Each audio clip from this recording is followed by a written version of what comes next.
तो हमारे चैप्टर का नाम है प्रोसेस ऑर्डर कॉस्टिंग। अच्छा, इसके अंदर जो है जो रिपोर्ट बनती है उसे कहते हैं कॉस्ट ऑफ प्रोडक्शन रिपोर्ट।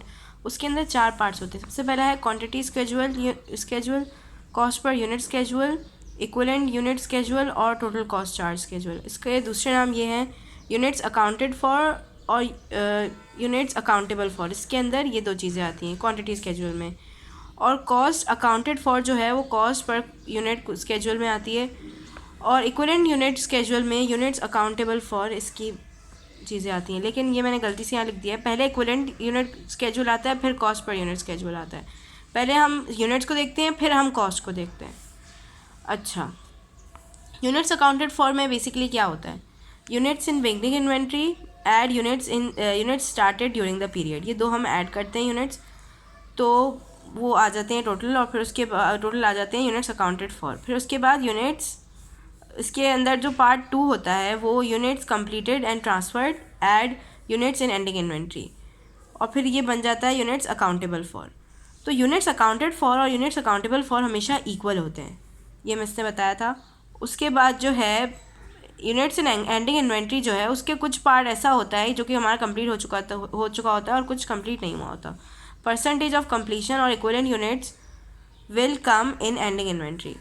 तो एंडिंग इन्वेंट्री फॉर सपोज 600 है, लेकिन उसमें से जो है मटेरियल के हिसाब से कुछ परसेंट कंप्लीट हुआ है, लेबर के हिसाब से कुछ परसेंट कंप्लीट हुआ है, और ओवरहेड के हिसाब से कुछ कंप्लीट हुआ है।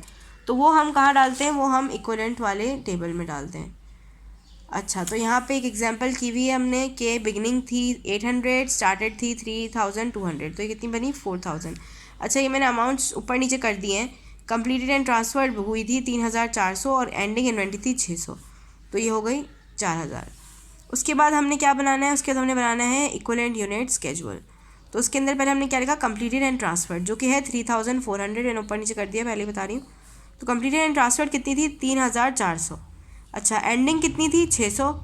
अब एंडिंग में से एंडिंग 600 है तो उसमें से कितना कंप्लीट हुआ है, तो 75% मटेरियल के हिसाब से, 40% लेबर के हिसाब से, और 25% जो है वो ओवरहेड के हिसाब से कंप्लीट हुआ है। ठीक है, तो 600 का 75% क्या होगा 450, और 600 का 40% होगा 240, और 600 का 25% होगा 150। ठीक है, हाँ, तो ये इसकी इक्विवेलेंट यूनिट्स आ गए इन तीनों के। और टोटल इक्विवेलेंट यूनिट्स फिर कितने होंगे, पहले कंप्लीटेड एंड ट्रांसफर कितने थे 3400, उसमें हम ये ऐड करेंगे तो ये हमारे पास टोटल इक्विवेलेंट यूनिट्स आ जाएंगे। ठीक है, उसके बाद हमारा थर्ड स्केजुअल है कॉस्ट अकाउंट फॉर स्केजुअल, यानी कि cost per unit schedule.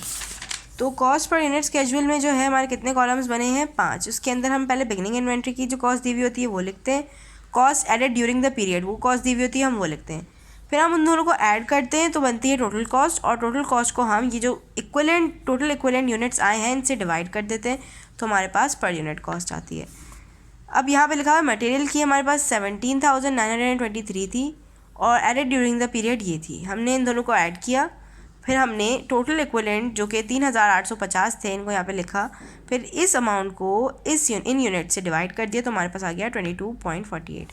Same चीज़ यही लेबर के साथ होगी, ओवरहेड के साथ होगी। ठीक है, फिर हम टोटल कर देंगे, तो टोटल जो अमाउंट आएगी ना टोटल कॉस्ट की, ये यहाँ पे आ जाएगी कॉस्ट टू अकाउंट फॉर, यानी कि ये टोटल जो कॉस्ट है वो ये हमारी आ जाएगी, जो कि बाद में भी हमारी कॉस्ट अकाउंटेबल फॉर भी यही आनी चाहिए, जो कि हमारी आगे ट्रांसफ़र होगी। और इन सारे रेट्स को हम ऐड कर देंगे, तो हम कंप्लीटेड एंड ट्रांसफर्ड में हम यही वाला रेट लगाएंगे, इसलिए हम इसको ऐड करते हैं, वो आगे पता चलेगा आगे वाले स्केजुअल में। तो लास्ट जो स्केजुअल है हमारा वो है कॉस्ट अकाउंटेबल फॉर। उसके अंदर है यूनिट्स सबसे पहले हम लिखते हैं यूनिट्स कंप्लीटेड एंड ट्रांसफर्ड, जो कि कितने थे 3,400 हमने पहले लिख दिया था।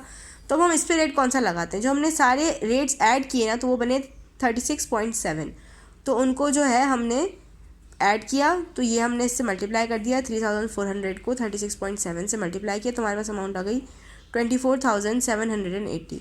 तो मैं इससे बताया था कि अगर हमारे से जनरल एंट्री मांगे कि हमने कितनी अमाउंट जो है कंप्लीट हो गई है और ट्रांसफ़र की है, तो हम ये वाली अमाउंट नहीं लिखेंगे, हम सिर्फ ये वाली कंप्लीट एंड ट्रांसफर वाली अमाउंट लिखेंगे। क्यों? क्योंकि ये हमने खाली अंदाज़ा लगाया है कि विद रिस्पेक्ट टू कंप्लीशन हमारी इतनी अमाउंट बन रही है, जबकि एक्चुअल जो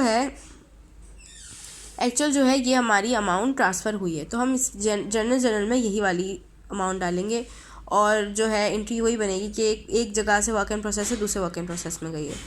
अच्छा, उसके बाद हम एंडिंग इन्वेंट्री की अमाउंट्स लिखेंगे। तो उसके यूनिट्स कितने थे यहाँ पे हमने कैलकुलेट किए थे, 450, 240, 150, सही है। एंडिंग इन्वेंट्री की कितनी विद रिस्पेक्ट टू कंप्लीशन कितने यूनिट्स हो गए थे वो हमने यहाँ लिखे थे, रेट हमने यहाँ निकाला।